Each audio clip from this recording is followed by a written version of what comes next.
Audio Jungle.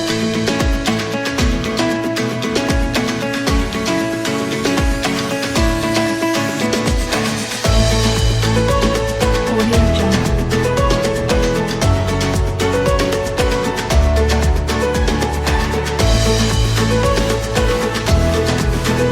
Audio Jungle.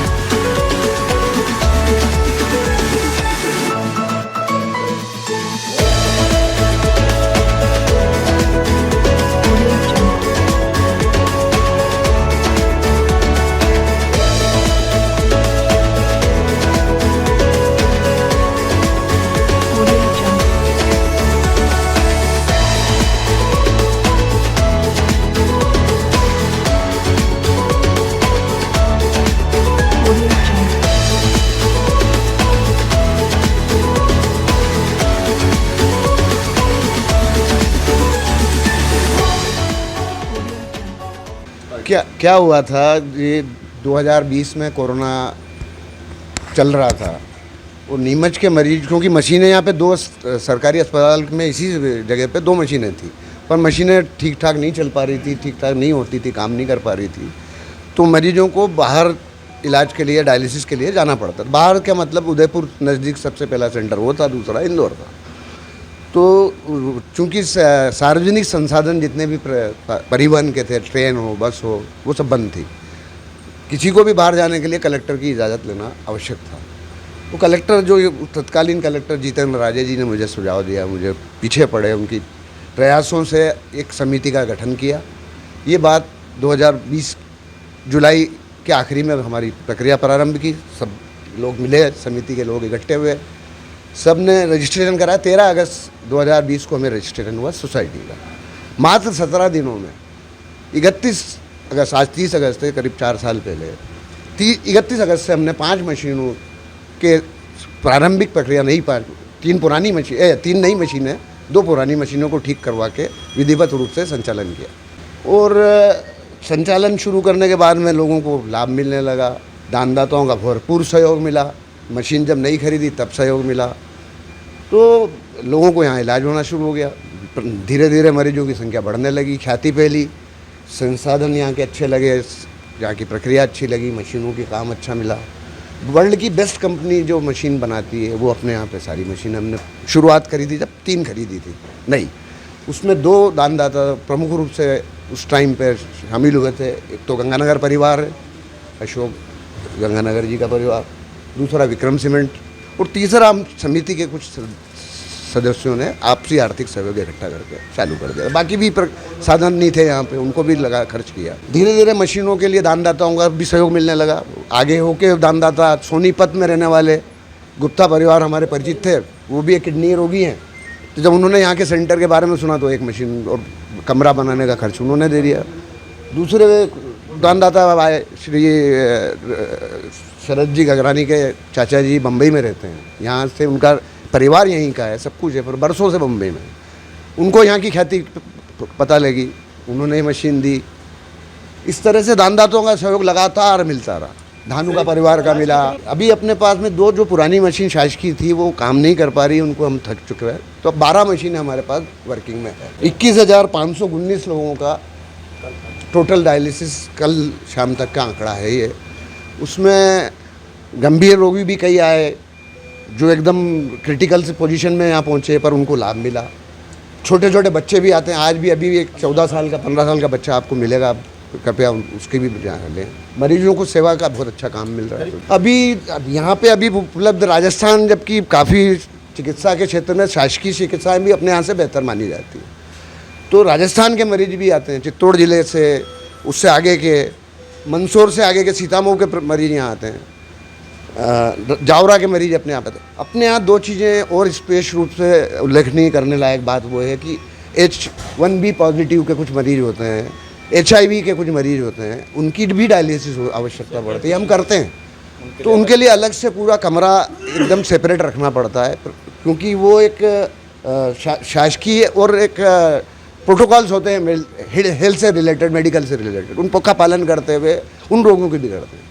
वो मंदसौर में भी उपलब्ध नहीं है सुविधा, चित्तौड़ में भी अलग से सुविधा नहीं, तो वहाँ के भी मरीज यहाँ पे आके लाभ लेते हैं। आगे की योजना, क्योंकि मरीज तो हर दिन बढ़ते हैं एक तरह से माना जाए। अब शुरू करी थी 5 मशीनें थी तो 10-5 मरीजों का हम प्रतिदिन इलाज कर पाते थे। तो पेशेंट की अब आवश्यकता बढ़ रही है तो नई मशीनों की प्रक्रिया के लिए जगह की हमें बहुत ज़्यादा दिक्कत है। आप देख रहे होंगे अभी बहुत कंजस्टेड है अभी भी, क्योंकि अब जगह जिला चिकित्सालय में प्रशासन ने हमें सहयोग भरपूर दिया, आज तक हमेशा मिलता रहा सहयोग। और पर जगह कम होने से निर्माण जितनी भी सीमित मात्रा में हम कर पाएंगे उतना बढ़ाएंगे।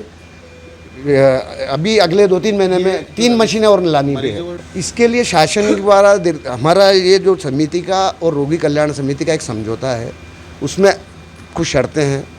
वो कुछ शासकीय शर्तें हैं, कुछ आयुष्मान कार्ड के मरीज होते हैं उनका निःशुल्क होता है, कुछ शासकीय योजनाएं हैं उनका मरीजों का निःशुल्क होता है।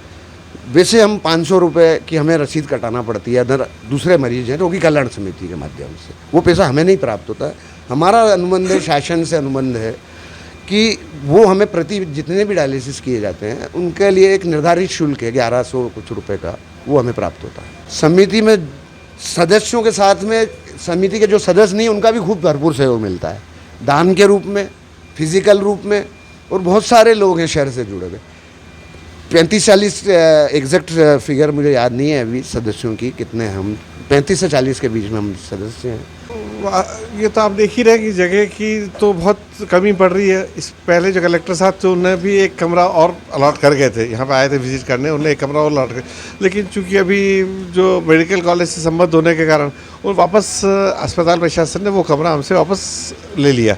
अदरवाइज़ हमारा ये था कि उसमें जो पीछे कंस्ट्रक्शन और नहीं करके वहाँ पे हम लोग और डेवलप कर सकते थे, तो थोड़ी मशीनें बढ़ सकती थी, दानदाता भी। और चूँकि संस्था का कार्यक्रम ऐसा है कि सभी लोग इसको सहयोग तो करना चाहते हैं, लेकिन जगह की भी व्यवस्था की जगह की दिक्कत भी पड़ती है।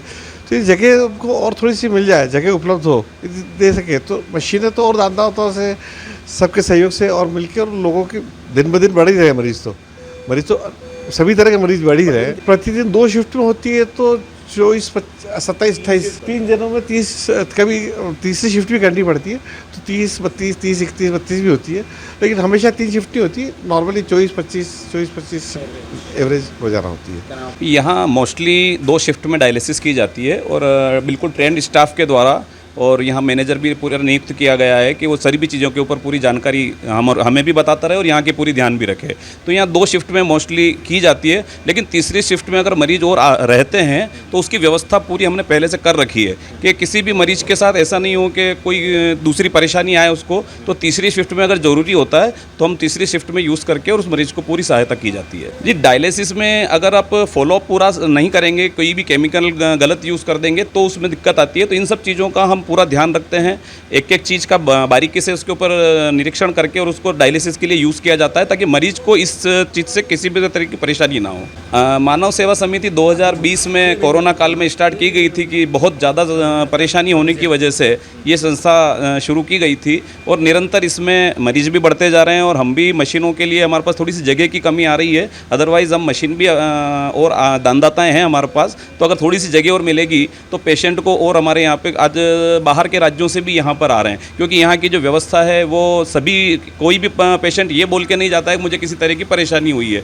तो यहाँ पे अच्छी सुविधाओं के कारण हर मरीज़ यहाँ आना चाहता है, लेकिन अब यहाँ पे संसाधन, हमारे पास जगह की थोड़ी कमी होने के कारण हम अभी मशीनों का, अभी आपने देखा तो पीछे अभी हम एक और हॉल तैयार कर रहे हैं, तो उसके अंदर अगर थोड़ी सी हमें जगह मिल जाएगी तो हम वहाँ पर और मशीन लगा के और पेशेंट के लिए और अच्छी सुविधाएँ प्रदान करेंगे। हम गाँव मुंडला से आए और यहाँ नीमच तहसील में रहते हैं और यहाँ पे नीमच में डायलिसिस की बहुत अच्छी व्यवस्था है। यहाँ निम्बाड़ा से भी, राजस्थान के भी आते हैं, यहाँ नीमच मंदसौर के भी आते हैं। बहुत अच्छी व्यवस्था है यहाँ पे सब, और कोई पैसा नहीं लगता है यहाँ पे आयुष्मान कार्ड वालों के, सब अच्छा व्यवस्था। पहले 2 बार नडियाल कराया था। नडियाल में वहाँ पे 3 घंटा 2.5-3 घंटा होता था और यहाँ पे 4 घंटे से डायलिसिस होती है। 18-19 महीने हो गए। हाँ, वहाँ पर विशेष कोई शरीर में छोटी मोटी मिस्टेक हो डॉक्टर से सिर्फ जांच से करवा लेते हैं, उसके बाद में यहीं पे ही डायलिसिस कराते हैं।